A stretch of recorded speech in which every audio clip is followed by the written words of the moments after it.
Grief can feel incredibly isolating, and it's something our society still struggles to talk about openly.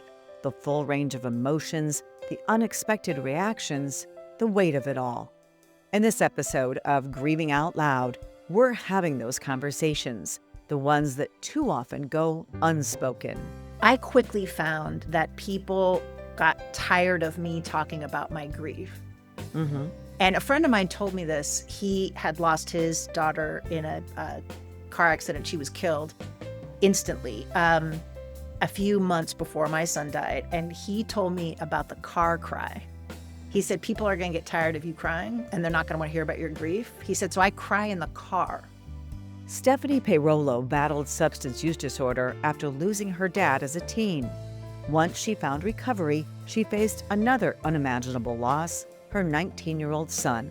One of the things that I think people don't talk about after a bereavement is the anxiety that comes with it.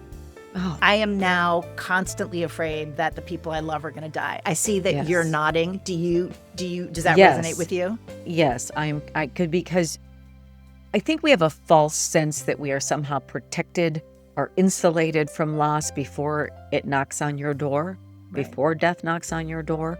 And when that happens, you realize it can happen to you, and it did happen to you, and therefore it can happen again. After months of keeping her story to herself, Stephanie found part of her healing in publicly sharing it.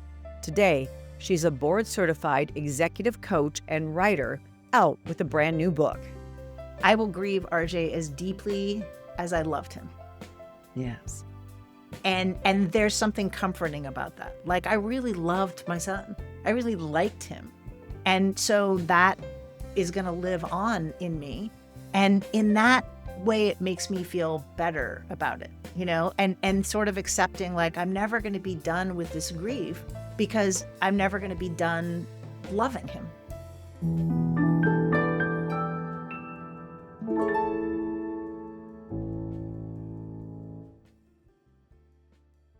My guest today has lived many lives: journalist, single mother, sales executive coach, and now an author.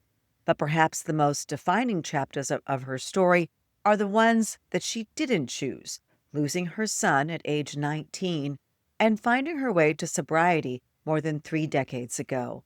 Stephanie Peirolo spent years helping executives and leaders make better decisions, not just smarter ones, but more intentional, value-driven ones. That work led her to write the book, The Saint and the Drunk, a guide to making the big decisions in your life, which draws on the spiritual tools of Saint Ignatius of Loyola and the 12-step concept of a higher power to help anyone find their own inner compass. She's been through the kind of grief that breaks people and the kind of transformation that rebuilds them, and she brings all of that into this conversation. Stephanie, I want to welcome you to Grieving Out Loud. Thank you so much for having me. I'm really excited to talk to you. Just the title of your book is so intriguing, but I would like to start with your original story, probably the oldest story that we have here to talk about, and that is your battle with substance use disorder. Can you tell me what age you were and what happened? Yeah, absolutely. I recognized that I had a problem with alcohol when I was a teenager. I was in a church youth group. I grew up Catholic, and somebody came in and said, okay, we're going to ask you these questions. If you answer yes to most of them, you're an alcoholic. And in my mind, I was like, yes to binge drinking, yes to yes. But nobody said what to do if you answered yes. Oh, they just asked you the questions Just and then asked you the left you questions and hanging? said you might have a problem. And I was like 17. And Oh, for me, I was drinking to manage my kind of emotional ecosystem. My father was terminally ill. He died when I was 19, and he was very sick when I was in high school. And drinking was kind of a safety valve for me. I would work really hard. I had a job. I did sports. I was in a very academically rigorous Catholic high school. And on the weekends, I would go out and drink with my friends. But I never drank normally. I never had. And when my kids were very little, I didn't drink when I was pregnant, but I started again as soon as I could. I remember the doctor saying to me, like, "Okay, so the baby's born. You can have a beer while you're nursing." And I was like, I'm sorry, a beer?" She's like, "Yes, 1 beer." And I'm like, "1 beer?" So I realized after, because I got married when I was still in college, I had kids young, and after my 2nd child was born, my daughter, I realized that I was drinking every day, and I needed to do something, and I was really motivated by wanting to be a better mom. Um, I got sober in February, and my son was 2 and my daughter was 1, and it was a couple days before my son's 3rd birthday. And I had this really clear understanding that I will never be the parent I want to be if I am drinking alcoholically. And so I stopped. You just stopped. Well, I mean, I got some help, and it is something that I actually prefer not to talk about it publicly, how I got sober, just because I want the focus to not be so much on me as the individual. But I did use spiritual practices, community, and it is something that I've been involved in for 37 years last month. Well, congratulations. That is a Thank you. long time to remain in recovery. And I think about you losing your son, your 19-year-old son, in 2005. And how many years had you been sober at that point? I think it was like 15 years sober around that Mm. time. Yeah. And so I have seen parents who lose a child who struggle with addiction, either escalated or,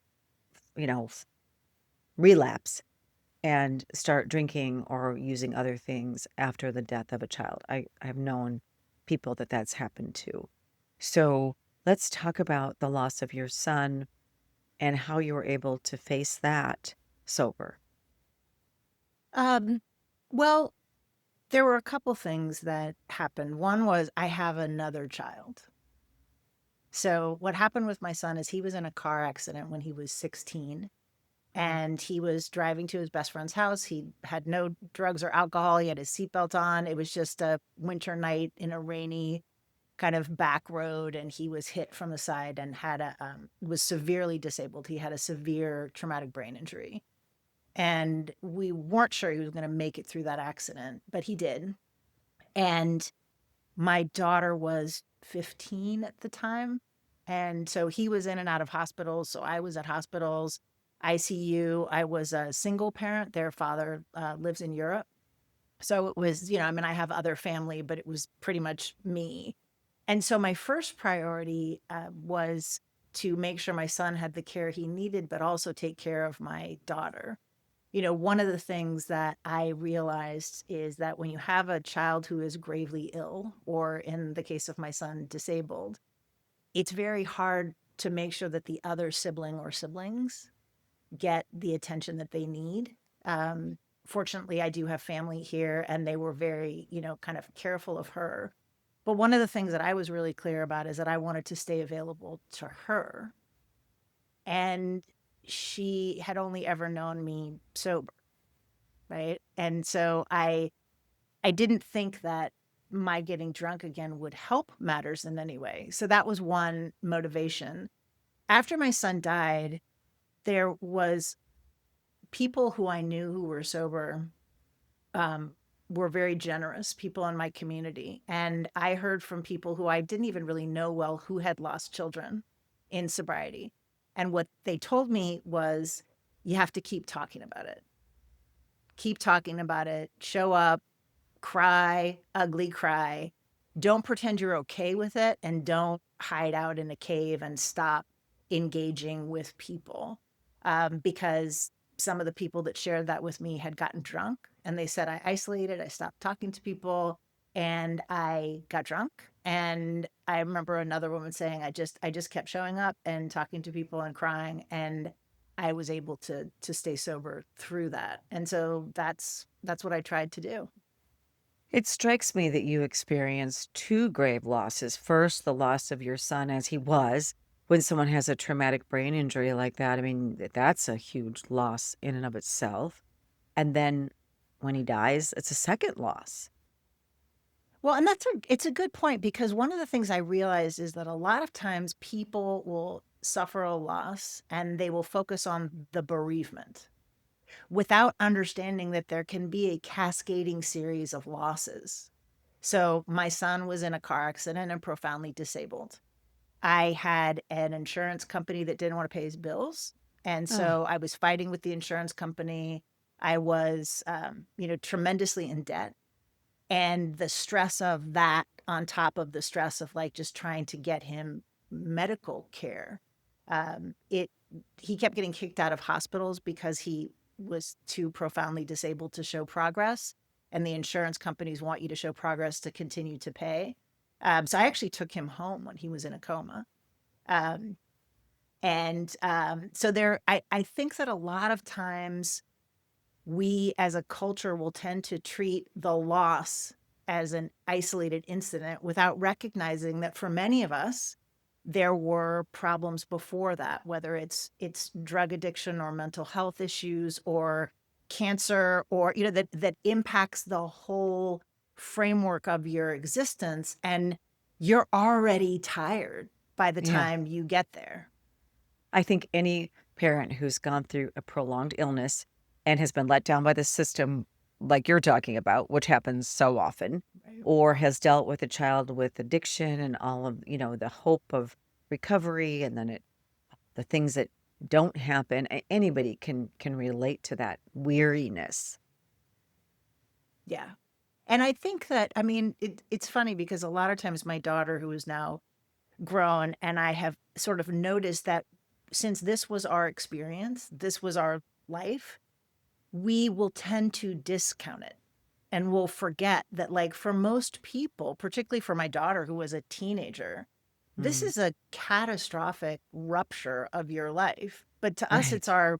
it's just our existence. And so kind of honoring that, honoring that narrative and holding onto it can be, sometimes just admitting it to ourselves can be really important.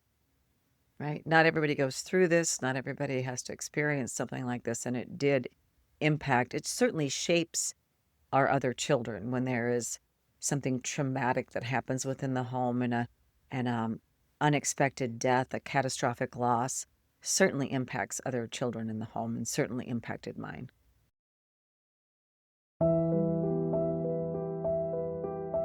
In fact, we've devoted an entire series on grieving out loud to sibling loss. In one episode, I sat down with two of my own children to talk about how their older sister's sudden death impacted them. Anything can happen at any moment and anyone can die at any moment. So you might as well enjoy life and not like stress out about it. Love the people around you. I also think my perception of a human being changed a lot. And I think a lot of that happened through volunteering with Emily's Hope and just meeting people who have gone through addiction and seeing a lot more people come out with their stories after, seeing Emily's story. So that helped a lot, like with my grief. And then as far as personal transformation, I think the first 3, 4 years, I was still kind of immature and still trying to process it all. But I think in the past couple of years after like wrapping up college and moving to a new city and meeting new people, I've kind of realized that my perception on life and how I carry myself is very different compared to a lot of people my age. Because a lot of people my age haven't gone through a traumatic event like losing their sibling. So it's made me realize how much stronger of a person I am. And I feel like I can pretty much handle anything that really comes in my way, like going forward, because, I went through that at 16, which is a lot to handle at that age. So you're talking about resilience. Yeah. That's one of the things you're talking about. Do you think you're more resilient, Abby? For sure, yeah. I think I am. But also there are some negative effects going through this trauma. And I think, Abby, could you talk about some of the ways that you feel like it impacted you and your emotional, mental health? It was sad time. Right. But like, I think what Adam mentioned earlier, like leaving my hometown and like going to a new city and going to college and meeting new people was really nice and refreshing.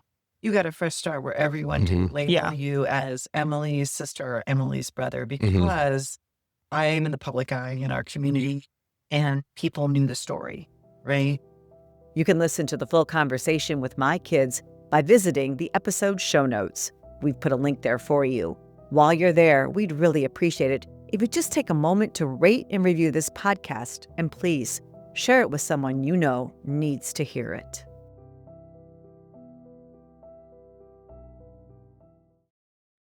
Have you lost a loved one to overdose or fentanyl poisoning? I'd like to invite you to share their story on our new Emily's Hope Memorial website called More Than Just a Number. They were our children, siblings, cousins, husbands, wives, aunts, uncles, and friends. So much more than just a number. You can submit a memorial today on morethanjustanumber.org.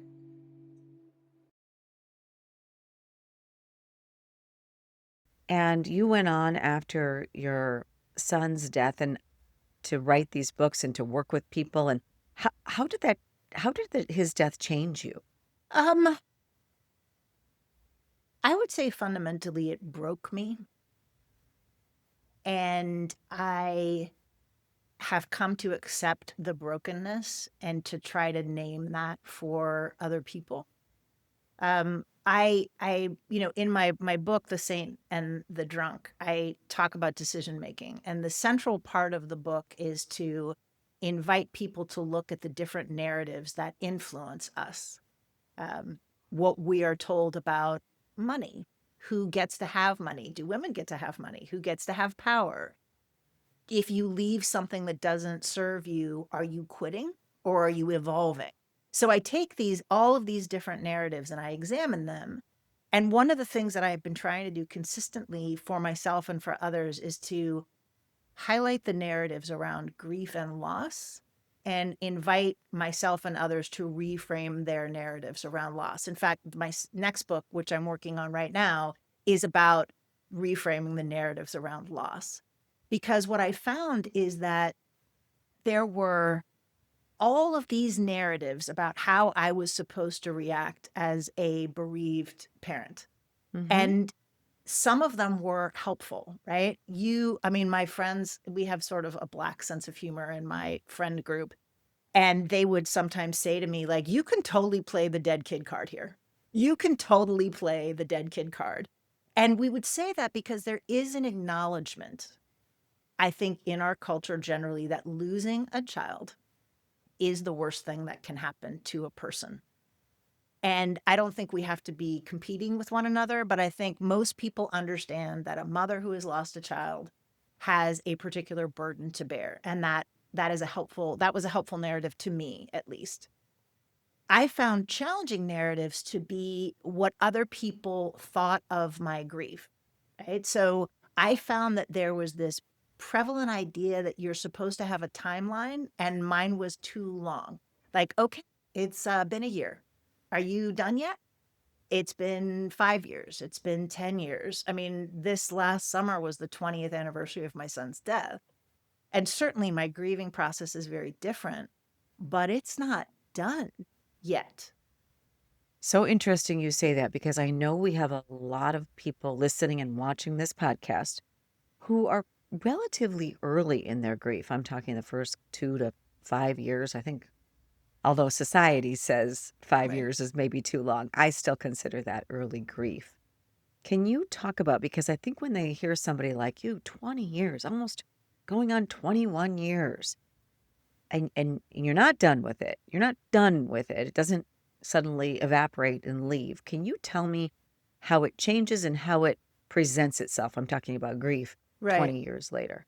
I mean, I think it's different for every person, and I certainly don't want to Sure. say that mine is some kind of a template. But I remember very distinctly talking to a woman who had lost a child 2 years earlier. And I asked her, I was like, when did you lose your child? And she said it was 2 years ago. And I said, oh, so it just happened. And she just had this relief. Like, yes, it did just happen. And I think for me, my experience was there was just a level of shock where I really kind of couldn't take it in. And I was I used to dream about the apocalypse. because like my world had ended. And so I kept dreaming of like planes flying into buildings. And, I went into therapy, which I found to be very helpful for dealing with that first sort of acute phase, which I would say for me lasted probably for about 5 years. I really wanted it. I wanted someone to tell me like, this is when it's going to get better. Right. Everybody wants that. Right. Yeah. I read somewhere that somebody said at 8 years, there's a shift. And I did find that to be true. I remember at about 8 years, I had this moment and I was like, oh my God, I feel happy right now. And I realized like I had not actually felt happy for 8 years. I'm at 8 years. I'm at 8 years this May. So, Do yeah. you feel like there's a turning point for you or any sort of shifting? I think early on I felt like Emily's death defined me. And now I don't feel that way. I miss her still. I think about her, especially in the spring when it's her birthday and Mother's Day and her death date, as I'm sure you do with Yeah. your son and his death date. And I think about her, but I'm not I'm not so tied to the narrative that losing her is the only thing that my life is about. And I wonder how much of that has to do with you doing this podcast, because there's two pivotal things that happened to me in my healing process that were independent of time, but really shifted it for me, right? So the first one was there's a storytelling group that's called The Moth, and they got in touch with me and asked me to tell the story of RJ's death. And I said, absolutely not. And they encouraged me and invited me because they were trying to, it's a big organization and they have these Moth main stage performances that are huge, like, fill big theaters. And that's what they wanted me to do because they were trying to get stories of women who were not famous, who had been through difficult things. And they were wonderful and they worked with me and I had a, direct, it was a great experience. And I stood up and I told the story of my son's death. And it was one of the hardest things I've ever done, but it was deeply healing because I did it twice. I did it at a Moth main stage in San Francisco. And I wasn't going to do it, but they scheduled it the day of my son's birthday. And so I was like, okay, it's RJ's That was birthday. a sign, right? Yeah, exactly. I think I'm going to go. And then I did it again in Seattle where I live. And something about speaking my grief and having like 1,000 people feel with me was a real turning point for me. So, telling the story of what happened to RJ, you can listen to it on The Moth. It's called Walking with RJ. We'll put a link in the show notes for Okay. that. And telling that story. And then what happened was it got broadcast on NPR a couple of times. And then people who were bereaved parents started reaching out to me. They would send me pictures of their dead kid and I would write them back and I would say, he was beautiful. She was beautiful. Like, tell me about him or her. And so there was a community aspect, there was an art aspect, and that was a huge shift for me to share that. The second thing that happened was 7 years ago this week, my granddaughter was born. And something about that changed me. I don't know how to explain it, but it was like realizing that life went on. Here was a new little baby that I could hold, that I could be in relationship with. And when she was born, she looked just like RJ when he was born. I mean, spitting image. And this sense of like life going on and having an opportunity to love another person was also a profound shift for me. What I hear you saying with the birth of your grandchild is not a replacement for RJ, but maybe a comfort? No, it's not even that. It was more a sense of like the love that I felt for him gets to now be channeled into a new additional way, right? And Yes, that it's makes not sense. because I don't think like I did a one woman show where I talked about RJ's death and I have a line in the show that says death now knows my address. Yeah. And one of the things that I think people don't talk about after a bereavement is the anxiety that comes with it. Oh, I am now constantly afraid that the people I love are going to die. I see that you're yes. nodding. Does that resonate Yes. with you? Yes, I could, because I think we have a false sense that we are somehow protected or insulated from loss before it knocks on your door Right. before death knocks on your door. And when that happens, you realize it can happen to you, and it did happen to you, and therefore it can happen again. Right. And I've talked to many people on this podcast. In fact, just recently, a mother who lost her son and 3 months later lost her husband. Oh, And I think about that a lot. And I worry about my husband and my other children. In fact, my adult children allow me to track them on their phones because they know it's my anxiety. It's not that I'm going to right. question what they're doing or where they're going, but just that I just need to know they're okay, that they're at work, that they're at home or wherever they are, Right. because that anxiety I don't think is ever going to quite leave me. Right. And so there's that mixed feeling, that sense of like loving someone. But like I know now what I didn't know when my son was born. It never occurred to me that my children would die before, No, no, that happens no. to other people. And Sure. so, but I do find for me that those two experiences shifted the grieving process. And I think also another thing that I've had to make peace with is, so have always been a very religious person. I'm an Episcopalian, grew up Catholic. I am actually a member of a religious order. I'm what's called an associate of a group of nuns called the Congregation of the Sisters of St. Joseph of Peace. We call ourselves nun adjacent. So I'm super religious None and adjacent. Okay. nun adjacent. I hadn't heard that before. And Yeah. I found that being part of a spiritual community was very challenging because a lot of people in a faith tradition have the same discomfort with grief that the rest of our culture has. And they say things that are not helpful, right? Like I'm sure people who are listening have had someone say to you, your child is in a better place. Your loved one is with Jesus. Nothing in God's world happens by mistake. And I found those things to be so damaging. And that is something that I feel like when I talk about things that were supportive in my grief process, that was actually a real detraction for me. I think it's because those statements are so pat, right? And you're just supposed to accept, okay, it's okay that you lost your child because they're in a better place. They're with Jesus. What are you sad for? Why are you complaining? Why are you down? Get over it. Where's your faith? Something must be wrong with you if you don't believe those things. What I have come to realize, and I talk a little bit, and I've talked more early on when I started this podcast almost 7 years ago. I talked more early on about a spiritual crisis that I faced.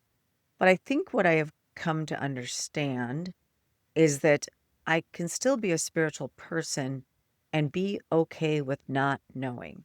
I don't know what happens after we die. I don't know if people carry on, how they carry on, where my daughter is now. I don't know. And I have to be okay with not knowing. And I guess I can admire people who have strong faith, who can be convinced that, there's this place of like a storybook land that somebody's going to and everything's okay and we're all going to be together. I just don't know. Well, and my spiritual kind of crisis was recognizing I never stopped believing in God. But I got Right. really, really angry with the divine. Like I had a huge rage, and it was very distressing to people in a faith community for me to talk openly about, yeah, I'm furious with God right now.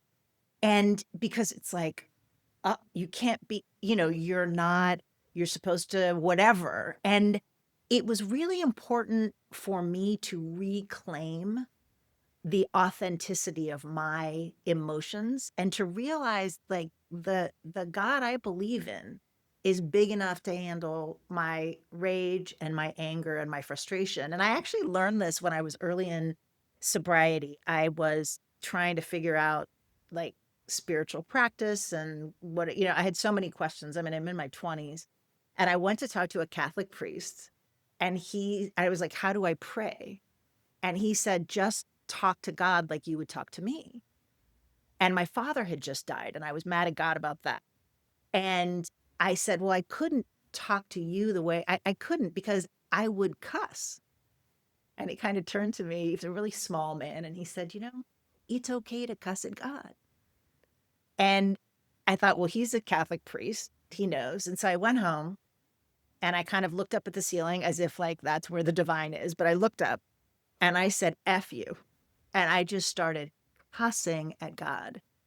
And then I started crying, and I felt a real sense of connection to the numinous. I don't know how to explain it. And what I found for me is that I needed to do that again in my 40s after RJ died, and to really connect with the anger is a part of my healing process. And I actually, I talk about it, I write about it. I call it the FU prayer, which is for people who are angry with God and stuck in their prayer or feeling like they can't bring those complicated, messy emotions.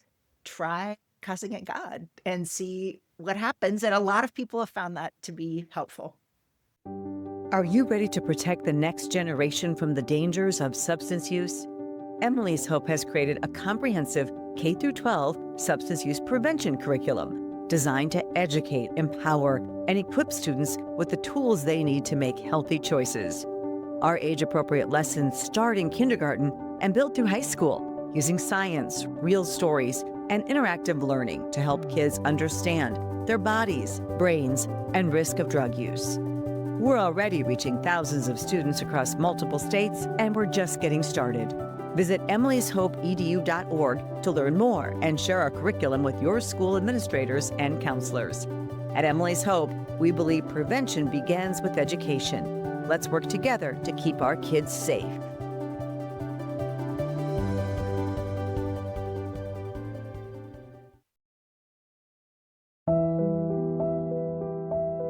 Stephanie's emotions are a very common part of grief. In a previous Grieving Out Loud episode, I sat down with Dr. Mark Vandebroek, a board-certified music therapist and thanatologist or grief educator. He discussed 4 ways we grieve, which can include both anger and a spiritual crisis. The 4 ways we grieve: the physical, the cognitive. So we talked about the physical, we talked about the cognitive. What's The third is the spiritual. We question our belief. Yes. When Emily's robbed from you, you go, why? Coming from a faith base, like for me, God, why did you do this? What's the reason for this? Why? It certainly why? rocked my faith. And I Why? was born and raised, in a religion and Catholic church, Yeah. and it certainly has rocked my faith. And for me, that's why it's very important for people to recognize this is when people fall away from the faith the most, or they get closer. And I always say, in my human form, I have questions for God. When I see him, it'll probably be a different story. People get angry at God, though, don't you think? I think he can handle it, can't he? If he knows what's going on. Or feel abandoned by God. Absolutely. Or question if there is even a God. Absolutely. You look at the Bible's filled with stories. Yeah. Job. I mean, you can go through the whole Bible and find so many stories. Those Job stories where they've lost, more than one child. I've spoken to them on this podcast, and it's terrifying. And I have worked with that. I worked with one of the reservations, a father, a beautiful man that lost 3 sons to suicide. Oh my goodness. And the understanding why we don't always understand.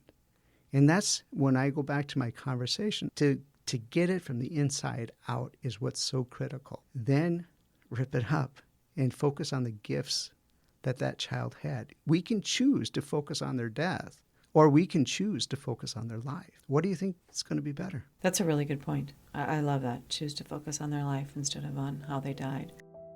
If you'd like to listen to the rest of that conversation with Dr. Vandenbroek, head over to the show notes. We've posted a link for you. And you'll also find a link to our website, emilyshope.charity, where you can explore hundreds of Grieving Out Loud episodes, read my blog, and stay up to date on the latest news headlines surrounding the fentanyl epidemic, substance use disorder, and mental health.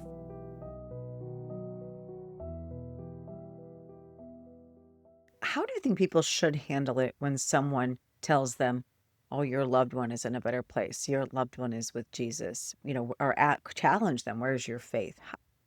What is the best way to handle that in our society? Gosh. I mean, it depends on how close you are to the person. Sure. If it's somebody that is like a well-meaning old lady in church, you could just be like, thank you. If it's someone who's close to you, who you need to show up in a different way, you could just say something as simple as, that's not helpful. That's not helpful to me. Right. A lot of times people will ask me, what should I say to a parent who's lost their child? And I say, why don't you just say what would be helpful? How can I Right. help We you? don't always know. And we don't always know what would be helpful. We Right. always know what is not helpful, though. Right. I think that And so that I'll is just generally saying the whole anything that has to do with like they're in a better place, this all happens for just excise those from your don't say it. conversation Don't when say you're it. talking to someone. And then I think also maybe what I will try to do sometimes is try to signal to people that I am a safe space, that I have the spiritual maturity to understand that whatever they bring in their spiritual practice as far as a grieving person is fine, whether it's grief, doubt, anger, turning away, like it's all fine. It's all okay. And at least to model that kind of understanding, spiritual maturity, and just sort of generosity that I wasn't always able to receive. And you mentioned that you're working on a new book, and it is about specifically about grief and changing the narrative. What else about changing the narrative do you want people to know or understand? I mean, I think there's so many things. Obviously, I've got a whole book in the works, but one of the things that I think about is of the many narratives that happen to, and for some reason, I feel like this is more towards grieving mothers, but that there is the idea that you should now be like a phoenix and rise from the ashes. You should start a foundation Hmm. or do a fun run and which are all great. And I'm not suggesting Which a that there lot of us isn't. do. Right. And that's a beautiful, wonderful thing, right? I mean, a friend of mine started a nonprofit, which doesn't exist anymore, but I worked with that for a while. But also recognizing it's okay to just like continue to get up and take a shower and take care of your other kids. And, like, I think That that you don't you, have to change the world. You don't have to. well, and even just to recognize, like a good friend of mine said something to me when I was talking about how I didn't think I was functioning at the level that I should after RJ's death. She said, "You are standing up with eye makeup on and you're sober. That's all you need to do today." Right? Hmm. And that idea of just to get, and you know this in the early phases, the first few years, to be able to get up, take a shower, feed your kids, walk the dog, go to work, and just like manage that can be overwhelming because I think there's a I quickly found that people got tired of me talking about my grief. Hmm. And a friend of mine told me this. He had lost his daughter in a car accident. She was killed instantly, a few months before my son died, and he told me about the car cry. He said, people are going to get tired of you crying and they're not going to want to hear about your grief. He said, so I cry in the car. He was an attorney. He said, I will leave on my way to court, I'll cry. On my way back from court, I'll cry. Because there has to be a way to take it, to like get it out of your system. And of course, my close friends and family did not like tell me to stop talking about it, but people at work didn't care that I was distracted or cranky. You have to show up and you have to do your job. And they're caught up in their own lives too. People are caught up in their Yeah, own lives. They're not really concerned about yours. but there's also a resistance. Like what was odd to me is right after RJ died, people really wanted it to be because he did something wrong. They'd be like, well, he was drunk in the car. I was like, no, he was clean and sober and had his seatbelt on. This was like a straight A kid. They wanted a reason, and what they wanted was some protection. Like, my kid can't Yes. die because Right. he doesn't fill in the blank. And Right. so sometimes just being around me Right. was too scary. It is people's own uncomfortable feelings about loss, their own fears and their own uncomfortable feelings with grief that causes them to act in those ways. Right. And it can be very, I mean, I experienced it to be very isolating, Sure. and so I think there are the narratives that somehow I am doing grief wrong. There's no doing grief wrong, right? That doesn't exist. And also that again, like I mentioned, sort of the timeline. And then I think a lot of times people don't always understand sort of the effort, the time and energy it takes to pretend to be normal when you do not feel normal, right? Like trying not to cry in an airport when I was on a business trip and a little toddler boy came up and started talking to me. And, if I was with a colleague, right? Seeing a young man in a wheelchair out on the streets and being reminded of my son who was in a wheelchair and trying to appear normal to, the person that I'm with. Like there's people who are neurodivergent talk about masking. And I think there's a certain amount of masking that we do as bereaved people, which is fine. I mean, we got to go to work. We don't necessarily want to Sure. burst into tears in a, parent teacher meeting. But Right. for me, it became so second nature. I wouldn't always stop. Like I got so afraid of the grief. Like I'm going to start crying and I'm never going to stop. And so one of the things that was helpful to me to realize that narrative that I am going to be overtaken by grief was also not true. Right. That you could handle it. You could Yeah, handle it. I even talked to somebody who says we should schedule it. Like if it's not convenient in the moment, when you talked about some of these moments where right. you feel like you have to mask. Okay, I know this is coming. I'm going to set aside some time tonight at 7 p.m. to cry. That's a strategy someone could try. Right. Well, that's like Yeah. my lawyer friend with the car cry. What I would do is I Mm-hmm. would look at the clock when I started crying, and I would be weeping, weeping, weeping. And I would say, okay, this generally doesn't last for longer than 12 minutes. I Right. can do this for 12 minutes. And sure enough, I would look and it would be 10 minutes or 11 minutes. And so knowing that I'm going to cry for 12 minutes and I will, look a mess afterwards is different than like I'm going to cry and I'm never going to stop.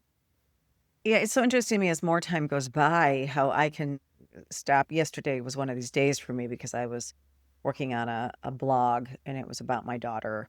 And I cried a couple times while I wrote it. And then at the end, I just felt exhausted and just deflated. And then I just went on with my day. So it's interesting to me that I can stop and cry and then just go on with my day. That is so, where I think early on, the grief is so debilitating. It can take hours and sometimes entire days, weeks, months, where you don't feel like you can really function. That is something I think that changes Well, with yes time. and no. I mean, I find that there is still a lack of predictability about it. Oh, So sure. in February, it was RJ's birthday, which is always, a challenging day. But, he's been dead for 20 years. I was like, how hard is this going to be? Well, it was his 40th birthday. It would have Oh, been his 40th birthday. And that's I was just knocked flat. I mean, I was really surprised. And so what I try to do now is to give myself permission to rest. So we're recording this in the afternoon. I normally would work for a couple of hours until the evening. I cleared my calendar. My only expectation for myself after we are done talking is I'm going to go to the pool and swim because that's very restorative for me, and I'm going to bake a cake for my granddaughter's birthday.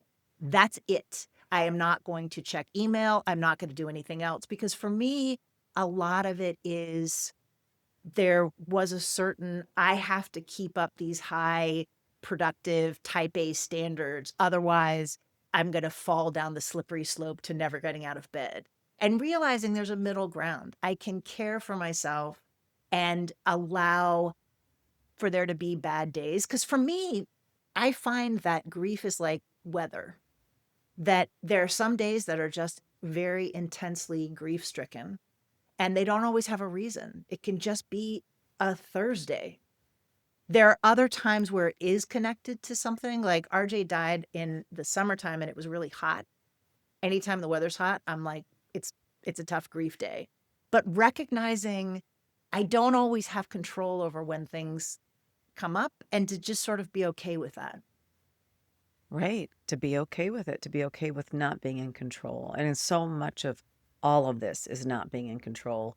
We lose somebody we love, we're not in control about that. Um, the way grief can show up in unannounced and unwelcome, we're not always in control. And I think that accepting that, and you talk about self-care, and I've talked about that a lot, that we do have to take better care of ourselves. We have to treat ourselves as we would treat somebody who that we really cared about, right? That was suffering from something that we feel bad that they went through. We should feel that about ourselves. Right. Right. And I think too, I mean, about like something that I heard, and I can't remember the exact quote, but that I will grieve RJ as deeply as I loved him. Yes. And there's something comforting about that. Like, I really loved my son. I really liked him. And so that is going to live on in me. And in that way, it makes me feel better about it, and sort of accepting, like, I'm never going to be done with this grief because I'm never going to be done loving him. Yeah, exactly. Exactly. And we mentioned you're working on a book right now about grief, and that's not out yet. Can you tell us a little bit more about your current book that people can get? And we will have a Yeah. link in the show notes. Yeah, it's called The Saint and the Drunk: A Guide to Making the Big Decisions of Your Life. And I think what's useful for your audience is I do have a special section where I talk about making decisions in a time of grief, because, a lot of people will say don't make any big decisions after a loss. Yes, Well, I've heard that. sometimes you don't have the option, right? I mean, I mentioned being in debt because of RJ's medical bills. I went right back to work. A lot of people have to make changes. They have to move. They have to, Yeah. change jobs because of the financial implications of an illness or a loss. So what I talk about, just a couple of suggestions that I make, is to really try to lean into somebody that you trust, right? It could be an elder in your family, it could be a sibling, it could even be someone like a therapist, but to really stop when you are making decisions, take a beat and say to someone you trust, here's all the factors. Here's all of the things. Like, I have a financial advisor who was a widower at a very young age, and he lost his wife in a really tragic way. And it is helpful to me to have a person who I could talk to about financial decisions who understands that context. So recognizing that if you have to make a decision during a season of grief, realize you might not be thinking at your most accurate or best. And so to enlist as much help as you can. And then also, try to look at, be realistic about what you can do, right? So one of the things I talk about in the book for all of us making decisions is that we should understand what our limitations are, right? If I've just had back surgery, it's probably not a great time for me to plan to, like, move across the country and carry all my books on my own. To treat ourselves in a season of grief with the same care we would take if we had just had back surgery or just broken a leg, and to adjust accordingly. So there is a chapter in my book which I think might be useful. And then the point of the whole book is it's really just it's like a workbook with a lot of journal prompts to come to a way of making decisions that moves us from an intellectual pros and cons to something that's much more intentional. I always say your head and your heart have to align with a decision. I recently had to make a difficult decision in my life, and I wrote down all the pros and cons, and I tried to be really logical about everything. And then I just realized that I had to have my head and my heart aligned Right. to make the right one. That can be particularly challenging for women. Like, when I hold events, a lot of times it's mostly women who will show up, because so often as women, we are told that what we want, what our heart is telling us, what we're attracted to and drawn to isn't valid for some cultural reason. And so I think it can be hard for some of us who are in more marginalized communities to be like, no, I get to want this and I get to choose this and I get to work towards this. And so part of it is also getting us to tune into just what is our heart saying in the first place. Right? Right? Because sometimes we're listening to too many voices outside of ourselves when we make decisions. Well, I just think it sounds like a fascinating read, and the fact that it's a workbook can be really helpful for people. And I look forward to your next book as well. I've really enjoyed this conversation. I want to thank you for being a guest on the podcast. Thank you so much for having me. It was just delightful to speak with you. If you'd like to read Stephanie's book, The Saint and the Drunk, head over to the show notes of this podcast. We've posted information for you. Thanks for listening to this episode of Grieving Out Loud. We hope you found it helpful. Join us every week for a new conversation. Until next time, wishing you faith, hope, and courage.